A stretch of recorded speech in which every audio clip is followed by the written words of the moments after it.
Alright, back again. Big topic for today, how Steve Jobs influenced the future of this YouTube channel. So here's what's happened. Months ago I was burned out and didn't want to invest that much time into social media anymore. I started to focus solely on my students at the Drumtech Academy. My son was born and I somehow lost touch with this channel right here.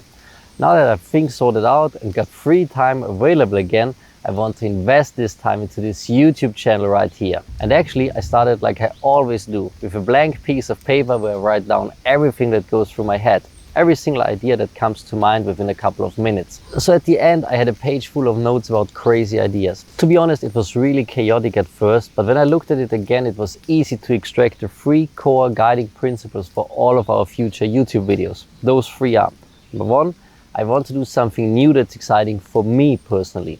Number 2, I want to create something that's interesting for my audience, you guys and girls. I want this to be informative, so you should learn something.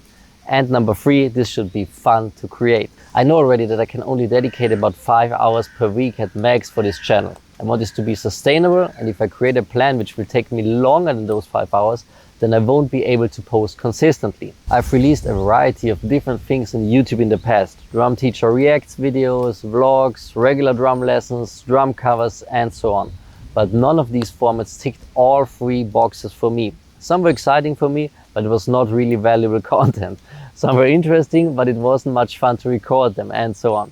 Looking back at my drumming life, the moments that still get me excited the most were those great breakthroughs and aha moments that totally changed the way I play this instrument. I still remember when I first discovered the ankle technique and how it enabled me to play double bass for long periods of time without breaking a sweat.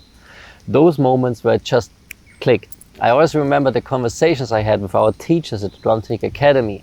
Their big aha moments when they suddenly had a big breakthrough. Those were the moments where we all got excited. These were the most interesting lessons to share. The challenge here is I didn't just want to offer that information as long-form drum talk. I wanted to give all of you this information with all the necessary details, but as short as possible. I want to give you a recipe to create those aha moments for yourself. If I don't get this down right, and if I don't find a way to package that information, it would violate the 3 rules I set for myself before even starting to record these videos.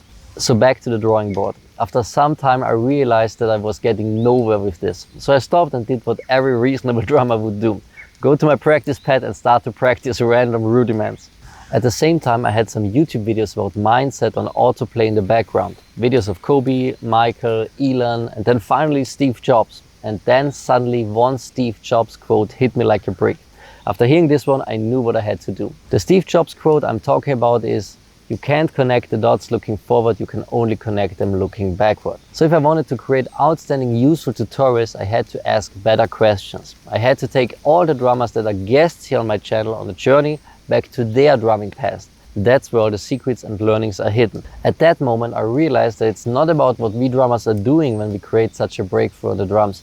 It's how we do it. How we prepared for that moment, the practice sessions, the techniques, the drumming gear, the practice time, the exact tempo.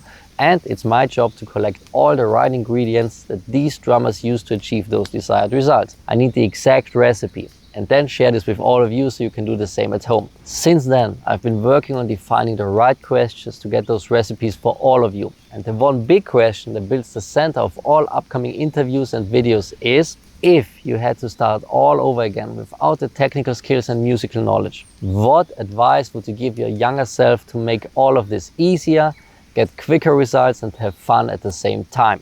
From there it all evolved really quickly. The ideas for new lesson topics just came flying at me. I started to map out all of my own personal breakthrough moments, especially when it comes to my foot technique, the ankle technique, as well as my hand technique. And I already started to bring other drummers on board with this project as well. And the first one to do this with me is going to be Mr. David Diepold, drummer for Obscura.